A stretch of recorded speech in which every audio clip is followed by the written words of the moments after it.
My name is Megan, 6 months after I built my parents their dream lake house.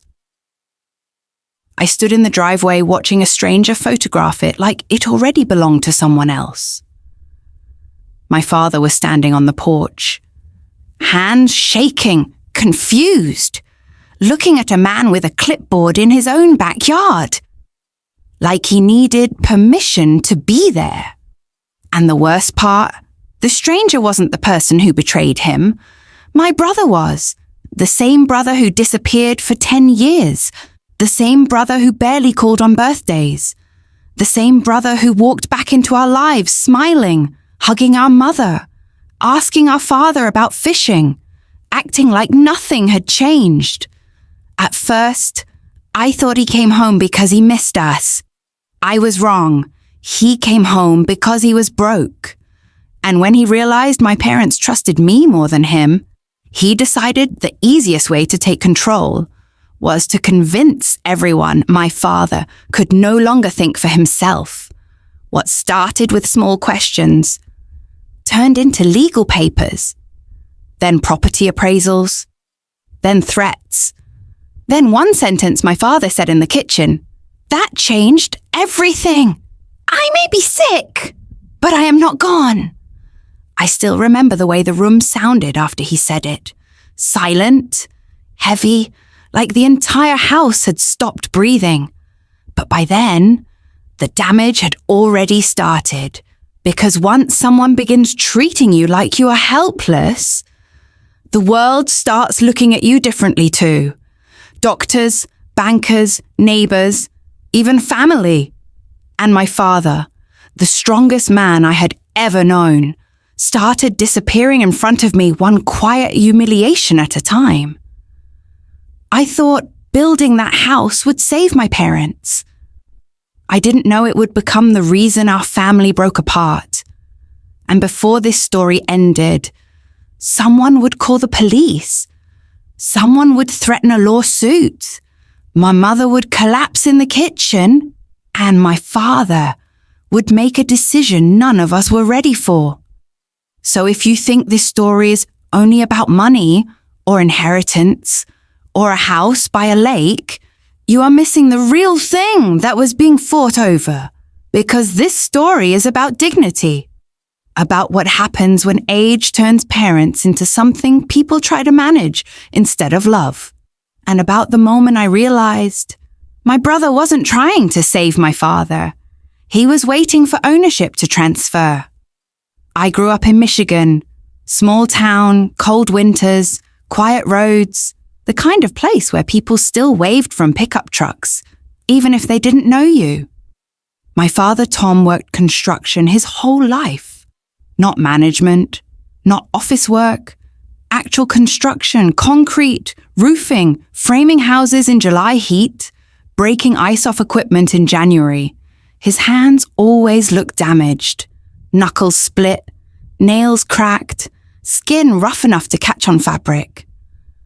When I was little, I used to hold his hand crossing parking lots. His palm felt like sandpaper. I remember asking him once if construction hurt. He laughed and said, "Only every day?" But he still went to work before sunrise every morning. My father believed in work the way some people believe in religion. You showed up, you finished, you did not complain. That was the rule.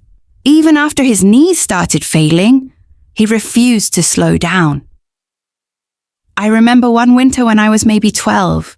He slipped off a small ladder at work, twisted his leg badly. The doctor told him to stay home 2 weeks. He went back after 3 days. My mother was furious. He said staying home hurt worse. That was who he was. And when your entire identity is built around strength, aging feels less like getting older and more like being erased piece by piece. My mom, Linda, understood that before anyone else did. She watched him struggle long before the rest of us noticed. The slower walking, the pauses halfway upstairs, the way he pretended to tie his shoe just to catch his breath. She saw all of it, and she protected his pride fiercely. If he dropped something, she picked it up casually. If he forgot a word, she slipped it naturally into conversation. She never embarrassed him. Not once. That kind of love is invisible unless you know how to look for it. Most people don't. My brother Ethan definitely didn't. Growing up, Ethan and I were different in every possible way. I stayed close to home. He couldn't wait to leave. I noticed details. He noticed opportunities. I worried about people. He worried about momentum. And to be fair, he was charming. Very charming. The kind of person who could walk into a room and make everyone feel like his best friend within 10 minutes. Teachers loved him. Girls loved him. Employers loved him. But Ethan had one dangerous habit. He only stayed where things felt easy. The second life became difficult. He disappeared. And over the years, that included our family too. The idea for the lake house started with one moment. A coffee cup. That's it. One morning I visited my parents before work. Dad was sitting at the kitchen table holding his coffee with both hands. Not because it was heavy, because his hands were shaking hard enough that he was scared to spill it. And he saw me notice. That hurt him more than the shaking itself. I acted like nothing happened. But that image stayed in my head all week. Then another moment happened. I came over unexpectedly one afternoon. Mom was standing in the kitchen gripping the counter. Eyes closed. Exhausted. Not physically tired. Soul tired. Caregiver tired. The kind of exhaustion people hide because they think admitting it makes them disloyal. That night, I opened my savings account. And for the first time in my life, I knew exactly what the money was for. The house took nearly 2 years. 2 years of overtime, 2 years of spreadsheets, 2 years of sacrificing vacations, sleep, dating, everything. People think love is dramatic, but sometimes love is just staying awake at 1 a.m. calculating construction costs. Because you want your father to walk safely to a dock again before he dies. That's what it was for me. Every detail mattered. Wide hallways, no stairs, soft flooring, bathroom rails, accessible shower. A path to the water smooth enough for weak knees. The contractor probably thought I was obsessive. Maybe I was, but every measurement came from fear. Fear of seeing my father trapped inside a body that no longer obeyed him. And when the house was finally finished, I brought my parents there for their anniversary. Dad walked through the front door slowly, looking around, touching walls, running his hand along counters, silent. Then he saw the dock path. He walked all the way down by himself, and for the first time in years, he looked like my father again. Not a patient, not an old man, not someone people worried about, just Tom, standing by the water, wind moving across the lake, hands in his jacket pockets. Free. That moment alone made every dollar worth it. I didn't know it at the time, but it would also become the reason my brother came back. First, Ethan acted perfect. Too perfect. He cooked dinner twice the first week, complimented Mom constantly, asked Dad about old fishing stories, helped carry groceries, cleaned the porch without being asked. If you only saw him for 10 minutes, you would think he was the ideal son. That was the problem, because real people forget things. Real people get irritated. Real people are messy. Ethan felt rehearsed, like he had studied what a good son should look like, and memorized the performance. Dad wanted to believe it. Of course he did. A father always wants to believe his son came home because he loves him. Even after years away. Even after missed birthdays. Even after silence. Love makes people generous with excuses. Mum was happy too. I hadn't seen her smile that much in years.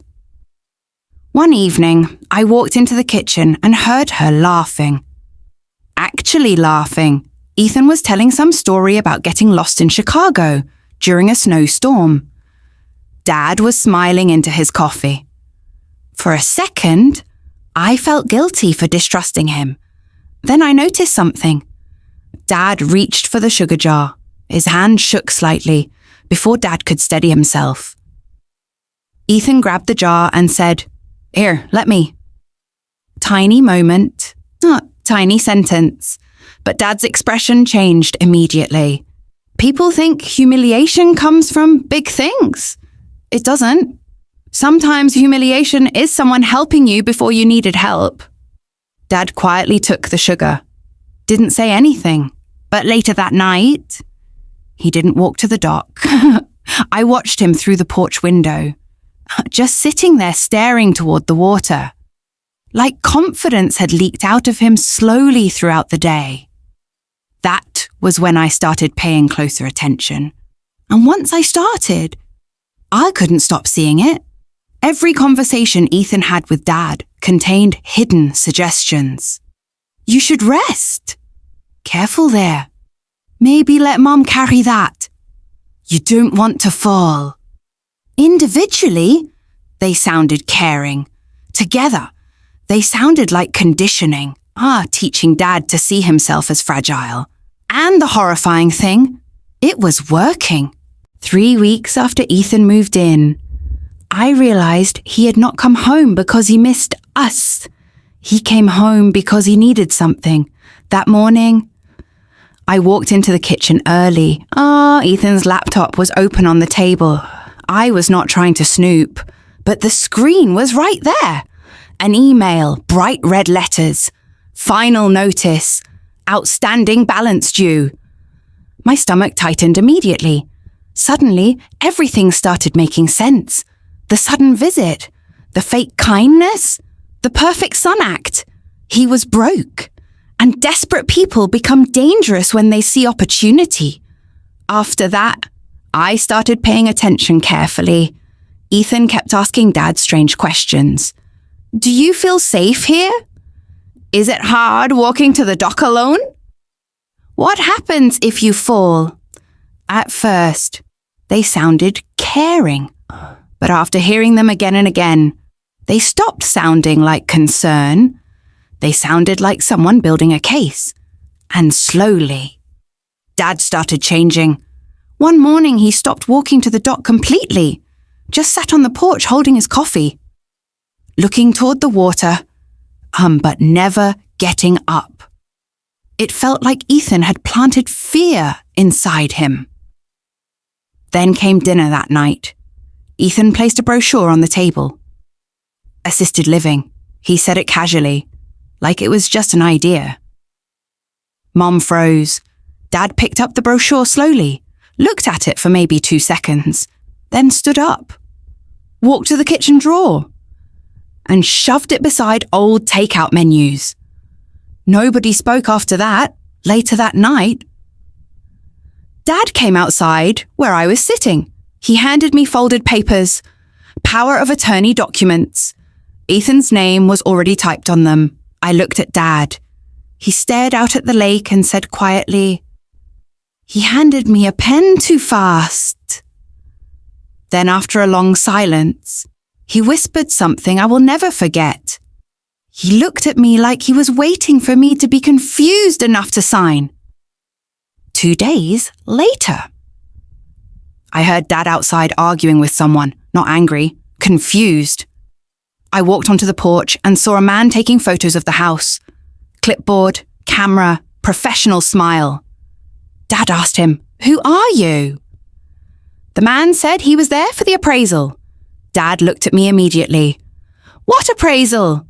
I asked who hired him. The man checked his papers. "Ethan Marshall." My stomach dropped. I told him to leave inside the house. Ethan sat drinking coffee calmly.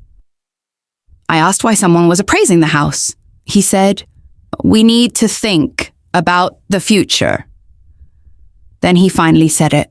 Maybe Mom and Dad shouldn't live here alone anymore. Dad heard everything from the hallway, and the look on his face. Humiliation. Like everyone had started deciding his life for him. Then quietly, he said, I am still alive. Nobody answered.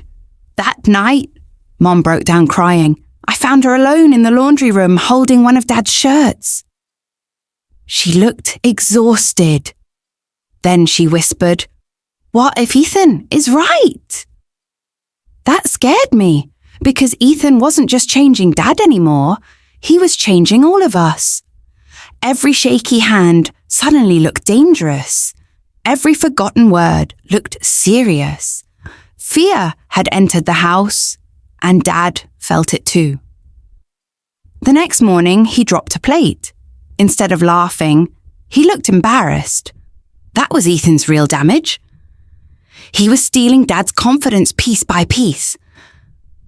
A week later, Ethan took Dad to a doctor appointment. Afterward, Dad came home completely silent. Later, Mum admitted Ethan had talked to the doctor privately, asking about memory problems, long-term care. Dad looked ashamed telling me. Then quietly he said, The doctor started talking slower to me. That sentence made me furious, because once people think you're weak, they stop seeing you as yourself. A few days later, Dad called me from the bank sounding nervous. When I arrived, Ethan was sitting beside him discussing finances, power access, emergency planning. Dad looked overwhelmed. I asked Dad directly, Do you want this? Long silence. Then quietly, No! Everything stopped after that. Outside the bank, Ethan exploded at me. Then he shouted, You need Dad to depend on you. I stared at him, because maybe that was what he truly believed. 3 nights later, Dad fell. Small fall, nothing serious. But Ethan reacted like it proved everything. Talking about nursing homes again, emergency systems, safety concerns. Dad barely spoke the next day. Then an old neighbor stopped by and quietly told me, Your brother talks about your father like he's already gone. That sentence stayed with me because it was true. That same week, Mum finally told me the truth. Ethan was drowning in debt, loans, credit cards, legal problems. Suddenly, everything made sense. The appraisal, the papers, the pressure. He didn't come home to help. He came home desperate. When I confronted him, he finally admitted it. Then quietly said, You don't understand what desperation does to people. Honestly, that scared me more than yelling. 44 minutes to 48 minutes. 2 nights later, Yo, Dad overheard Ethan and me arguing. He stood silently in the hallway listening. Then finally he said, So that's what I became. We both froze. Dad looked around slowly and whispered, At some point, I stopped being your father and became property. Then for the first time in my life, I saw my father cry. 48 minutes to 52 minutes. The next morning, Ethan disappeared. I thought it was over. Then police arrived. Ethan had filed a wellness complaint. Dad had to answer questions about his own mental health inside his own home. After the officers left, Dad walked to the dock alone, slowly, painfully, but alone. And somehow, he looked stronger than before. 52 minutes to 56 minutes. A few days later, Dad called a family meeting. Then calmly said, This house stays exactly as it is. Long silence. And Megan's name stays on the deed. Ethan started arguing. Dad interrupted him immediately. Then quietly said, You don't disappear for years and come back only when something is worth taking. Ethan hung up, and that was basically the end of their relationship. 56 minutes to 60 minutes. months later. Dad still walked slowly, still shook, holding coffee sometimes, but he stopped looking ashamed of aging. One morning, I watched him walk toward the dock alone during sunrise. Halfway there, he looked back at me and smiled, and then lifted his coffee cup slightly and said, "Still making it on my own." Dad died 11 months later, peacefully at the lake house. And the last thing he ever said to me was, "You paid attention."